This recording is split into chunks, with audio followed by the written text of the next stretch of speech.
Hello friends, KS accounting solutions के YouTube channel पर आपका स्वागत है। लास्ट क्लास में हमने देखा था कि जो अकाउंट्स है वो 3 तरह के होते हैं। पहला पर्सनल अकाउंट, दूसरा रियल अकाउंट, तीसरा नॉमिनल अकाउंट। पर्सनल अकाउंट होते हैं जो पर्सन से रिलेटेड होते हैं, जैसे किसी का भी नाम आ जाए, चाहे वो नाम किसी पर्सन का है, चाहे किसी फर्म का है या किसी कंपनी का है। For example mister Ram. Mister Ram क्या है? इंडिविजुअल एक पर्सन है, ठीक है। अगर मैं बात करूं फर्म की, मान लीजिए राम ने कोई फर्म बना रखी है जिसमें राम और उसके साथी उसमें लगे हुए हैं, तो मतलब राम ने कई लोग मिलकर राम के साथ बिजनेस कर रहे हैं, तो राम ने एक फर्म बनाई है जिसका नाम है राम एंड कंपनी। तो ये क्या है? एक फर्म है। या फिर राम ने एक कंपनी बना ली, Ram and company private limited, तो ये कंपनी है। तो जहाँ पे किसी का भी नाम आ जाए, चाहे वो इंडिविजुअल पर्सन का है या किसी फर्म का है या किसी कंपनी का है या किसी ट्रस्ट का है, ठीक है, या किसी सोसाइटी का है, तो जहाँ पे भी किसी का नाम आ जाए तो वो होते हैं personal account.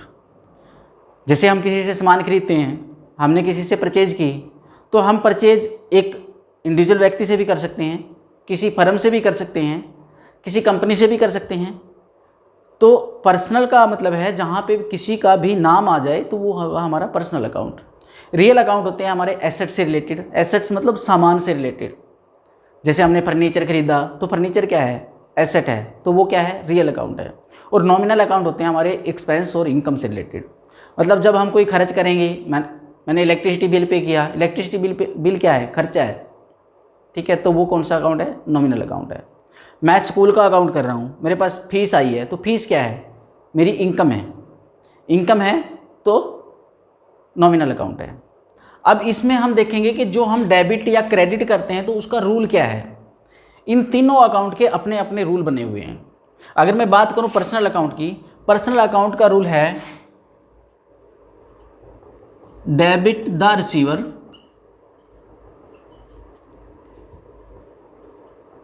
Credit the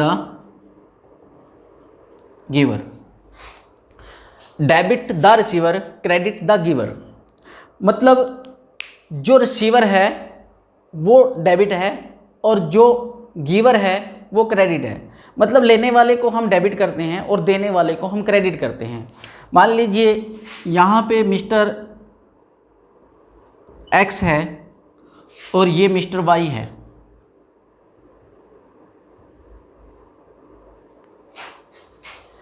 mister x ने मिस्टर वाई को 5,000 रुपये दिए। मिस्टर एक्स ने मिस्टर वाई को 5,000 रुपये दिए, तो हमने इसमें से एक को डेबिट करना है, एक को क्रेडिट करना है। अब यहाँ पे हमने ये देखना है रूल क्या है हमारा, debit the receiver, credit the giver. मतलब जो लेने वाला है उसको डेबिट करना है और जो देने वाला है उसको क्रेडिट करना है। तो हमारा यहाँ इस ट्रांजैक्शन में क्या होगा, मिस्टर वाई जो है वो रिसीवर है, तो हम इसको क्या करेंगे? डेबिट करेंगे। और मिस्टर एक्स जो है वो गिवर है, तो इसको हम क्रेडिट करेंगे। अब हम इस ट्रांजैक्शन को रिकॉर्ड कैसे करते हैं, कैसे हम इसकी एंट्री करते हैं? जो हम इसकी एंट्री करते हैं, मिस्टर एक्स ने मिस्टर वाई को पैसे दिए, तो ये क्या है? ट्रांजैक्शन है। अब इस ट्रांजैक्शन की एंट्री कैसे करेंगे? हम ये रूल लगाएंगे, ये पर्सनल अकाउंट का रूल है, ठीक है। रूल लगा के हम इसकी एंट्री करेंगे। डेबिट द रिसीवर, मतलब मिस्टर वाई को हमने डेबिट करना है। Mister Y account debit, debit को हम लिखते हैं DR, ठीक है। और क्रेडिट के लिए हम यूज करते हैं टू। तो mister Y account debit to mister X account, और हम लिखते हैं ऐसे हैं 5,000 5,000। Debit the receiver, credit the giver, मतलब जो लेने वाला है उसको डेबिट करना है और जो देने वाला है उसको क्रेडिट करना है। अगर यही एंट्री उल्टी हो जाए, मिस्टर वाई ने मिस्टर एक्स को पैसे दिए, तो क्या हो जाएगा? Mister X account debit to mister Y, उल्टी एंट्री हो जाएगी। ठीक है, बिल्कुल सिंपल है। Debit the receiver, credit the giver, इसमें कोई कन्फ्यूजन वाली बात नहीं है। मतलब लेने वाले को डेबिट करना है, देने वाले को क्रेडिट करना है। अब मान लेते हैं मिस्टर एक्स ने मिस्टर वाई से 5,000 रुपये का फर्नीचर खरीदा। अब फर्नीचर क्या है? फर्नीचर कौन सा अकाउंट है? फर्नीचर रियल अकाउंट है, मतलब एसेट से रिलेटेड जो अकाउंट है वो रियल अकाउंट है। अब इसमें रियल अकाउंट आ गया तो अब हमें इसको भी समझना पड़ेगा, ये क्या कहता है, इसका रूल क्या है। अब हम इसके रूल की अगर हम बात करें, इसका रूल है debit what comes in, credit what goes out. अब जब किसी एसेट से रिलेटेड बात होगी तो उस पर रियल अकाउंट का रूल लगेगा। अब रियल अकाउंट क्या कहता है कि जो आपके बिजनेस में आ रहा है उसको डेबिट करना है, जो आपके बिजनेस से जा रहा है उसको क्रेडिट करना है। अब हमने ट्रांजैक्शन जो हमारी थी, मिस्टर एक्स ने मिस्टर वाई से 5,000 रुपये का फर्नीचर खरीदा।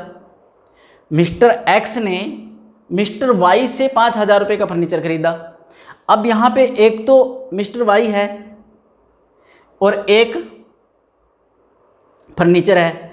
अब हमने ये देखना है कि जो रियल अकाउंट है उस पर हमने रियल अकाउंट का रूल लगाना है और जो पर्सनल अकाउंट है उस पर हमने पर्सनल अकाउंट का रूल लगाना है। अभी मैं इसको रब कर रहा हूँ।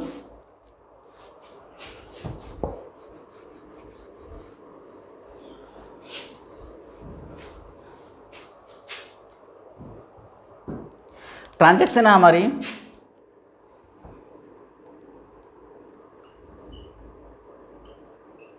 Furniture purchase of ₹5,000 from mister Y. अब यहाँ पे एक चीज़ और समझने वाली है। अगर हम इस ट्रांजैक्शन को सिर्फ यहाँ तक ले लें कि फर्नीचर परचेज किया 5,000 रुपये का, ठीक है, किससे किया ये हम नहीं लिखते। अगर हम यहाँ लिख रहे हैं ना furniture purchase of ₹5,000 from Y, इसका मतलब ये है कि हमने वाई से फर्नीचर खरीदा है और उधार में खरीदा है, क्योंकि यहाँ पे हमने ये तो नहीं बताया ना कि कैश में खरीदा कि उधार में खरीदा है। चलो एक बार हम ये लगाते हैं कि ये उधार में खरीदा है।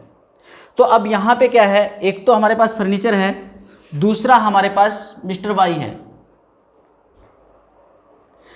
ठीक है। अब फर्नीचर कौन सा अकाउंट है? फर्नीचर रियल अकाउंट है। अब फर्नीचर पे हम ये रियल अकाउंट वाला रूल लगाएंगे और रियल अकाउंट क्या कहता है? Debit what comes in, credit what goes out. मतलब जब हम फर्नीचर खरीदेंगे तो हमारे पास फर्नीचर आएगा, तो जो हमारे पास आएगा उसको क्या करेंगे? डेबिट करेंगे। अब हम क्या करेंगे यहाँ पे, फर्नीचर अकाउंट डेबिट। अब वाई कौन सा है? Mister Y. Mister Y personal account है, ये हमारा रियल अकाउंट है और मिस्टर वाई हमारा पर्सनल अकाउंट है। अब इस पे पर्सनल अकाउंट वाला रूल लगाएंगे। पर्सनल अकाउंट क्या कह रहा है? Debit the receiver, credit the giver. अब यहाँ पे वाई क्या है? गिवर है या रिसीवर है? यहाँ पे वाई गिवर है। अब हम इसको क्रेडिट करेंगे टू मिस्टर वाई।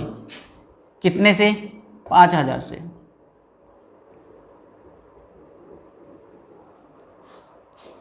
तो फर्स्ट केस में तो ये होगी ट्रांजैक्शन। अगर मैं दूसरे केस में क्या करता हूं, मैं यहां से इसको हटा देता हूं।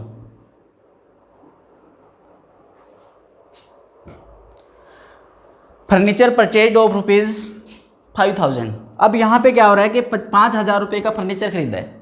इसका मतलब क्या है, जब हम फर्नीचर खरीद के लेके आए तो 5,000 कैश की पेमेंट करके आए, तो हमारे पास से 5,000 कैश भी गया है। अब ये भी रियल अकाउंट है और ये भी रियल अकाउंट है, ठीक है। तो हम एंट्री क्या करेंगे, अब हम यहाँ पे इसको हटा देंगे। देखो फर्नीचर रियल अकाउंट है, ये तो हमने देख ही लिया, डेबिट व्हाट कम्स इन, ठीक है। अब जब हम इसकी पेमेंट कैश में कर रहे हैं तो हमारे पास से क्या जा रहा है? कैश जा रहा है। क्रेडिट व्हाट गोज आउट, जो हमारे पास से जा रहा है उसको हम क्रेडिट करेंगे। तो हमने क्या किया, टू कैश 5,000। तो मेरे ख्याल से ये 2 रूल तो आपकी समझ में आ गए होंगे, कोई डाउट नहीं रहा होगा। जब पर्सन से रिलेटेड बात होती है तो हम पर्सनल वाला रूल लगाएंगे, जब रियल अकाउंट से रिलेटेड बात होती है तो अब हम रियल अकाउंट वाला रूल लगाएंगे। तो उसके बाद देखते हैं हम नॉमिनल अकाउंट का रूल क्या है। चलो इसका रूल लेते हैं हम। नॉमिनल अकाउंट का मतलब है खर्चे या इनकम। तो इसका जो रूल है, debit all the expenses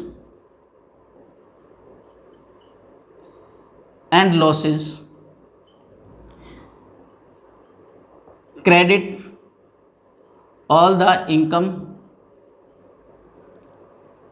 and gains। मतलब जितने भी खर्चे होंगे उनको हम डेबिट करेंगे, जितने भी हमारे लॉसेज होंगे उनको हम डेबिट करेंगे, और जितने भी हमारी इनकम होगी, प्राप्तियां होंगी, रिसिप्ट्स होंगी, उनको हम क्रेडिट करेंगे। मान लो मैं स्कूल का अकाउंट लिख रहा हूँ, तो स्कूल के अकाउंट में कुछ खर्चे होते हैं, कुछ इनकम होती है। इनकम क्या होती है? स्कूल में बच्चों से फीस लेते हैं, वो क्या है? इनकम है। हम खर्चा करते हैं स्कूल के लिए, क्या किस तरह खर्चे होंगे? इलेक्ट्रिसिटी का बिल होगा, टेलीफोन का बिल होगा, स्टाफ की सैलरी होगी, ये सारे क्या है? ये खर्चे हैं। तो खर्चों को हमने डेबिट करना है और जो इनकम है उनको क्रेडिट करना है। तो इसके भी हम 2 एग्जांपल ले लेते हैं। मान लीजिए फर्स्ट एग्जांपल लेते हैं।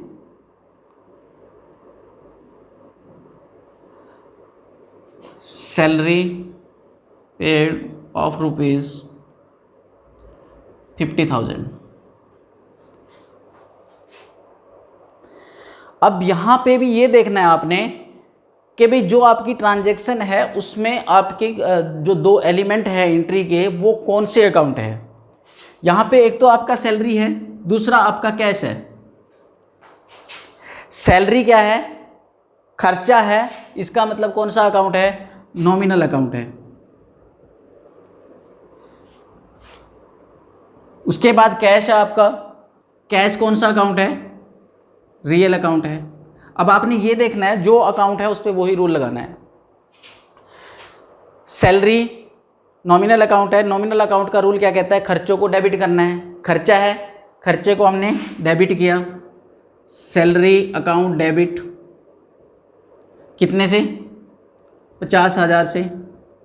और क्रेडिट क्या करेंगे? कैश रियल अकाउंट है। रियल अकाउंट का रूल क्या कहता है? Credit what goes out. Cash आपके पास से जाएगा जब आप सैलरी की पेमेंट करेंगे, तो यहाँ पे टू कैश, और कितने से करना है? 50,000 से। ठीक है। दूसरा एग्जांपल ले लेते हैं। मान लीजिए स्कूल में फीस आई है, 10,000 रुपये एडमिशन फीस रिसीव हुई आपको। ₹10,000 received as admission fees।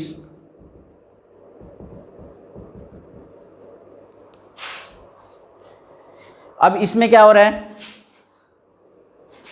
एक तो आपके पास कैश है, ये कौन सा अकाउंट है? रियल अकाउंट है। एडमिशन फीस क्या है? इनकम है, तो कौन सा अकाउंट है? नॉमिनल अकाउंट है।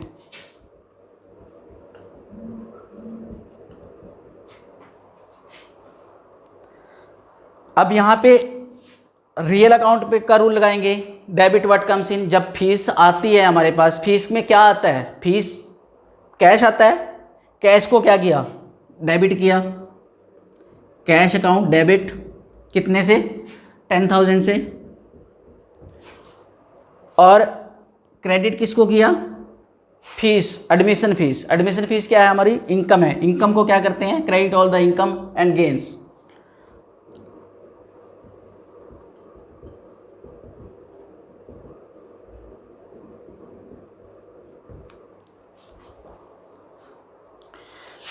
तो इस तरह से आज हमने तीनों अकाउंट्स देखे, पर्सनल, रियल एंड नॉमिनल, उसके रूल्स देखे और एग्जाम्पल से हमने क्लियर किया। तो आज की क्लास में इतना ही। नेक्स्ट क्लास में हम इन तीनों रूल को कुछ नए एग्जाम्पल्स के साथ करेंगे। फिर उसके बाद कुछ कोई बिजनेस की एंट्रीज लेंगे, वो करके देखेंगे, और उसके बाद उन्हीं एंट्रीज को हम कंप्यूटर पे करेंगे, टैली में करेंगे। लास्ट क्लास में हमने देखा था अकाउंट्स 3 तरह के होते हैं, personal account, real account, nominal account. उसके तीनों के रूल देखे थे हमने। पर्सनल अकाउंट का रूल है debit the receiver, credit the giver. Real account का rule debit what comes in, credit what goes out. और नॉमिनल अकाउंट का rule debit the all the expenses and losses, credit all the income and gains. तो मैंने 10 transaction create की है एक business की। अब ये सारे रूल लगाकर हमने ये ट्रांजैक्शन करनी है। फर्स्ट ट्रांजैक्शन क्या है कि मिस्टर एक्स ने बिजनेस शुरू किया 5 लाख रुपए से। दूसरा, उसने 50,000 रुपये की मशीन खरीदी। तीसरी ट्रांजैक्शन है बिल्डिंग रेंट पे किया 10,000 रुपये। 35,000 रुपये का कंप्यूटर परचेज किया XYZ कंपनी से। 35,000 रुपये XYZ कंपनी को पेमेंट की। टेलीफोन बिल पे किया 500 रुपये। 10,000 रुपये मिस्टर राम को एडवांस के रूप में दिए ऑफिस के काम के लिए। 5,000 रुपये का इलेक्ट्रिसिटी बिल पे किया मिस्टर राम ने। मिस्टर राम ने 10,000 रुपये लिए थे, मतलब हमने मिस्टर राम को 10,000 रुपये दिए थे, जिसमें से 5,000 रुपये का उसने इलेक्ट्रिसिटी बिल पे कर दिया और 5,000 रुपये उसने लास्ट में रिटर्न कर दिए। अब हमने ये 10 ट्रांजैक्शन करनी है और इनमें ये तीनों रूल लगाने हैं, ठीक है।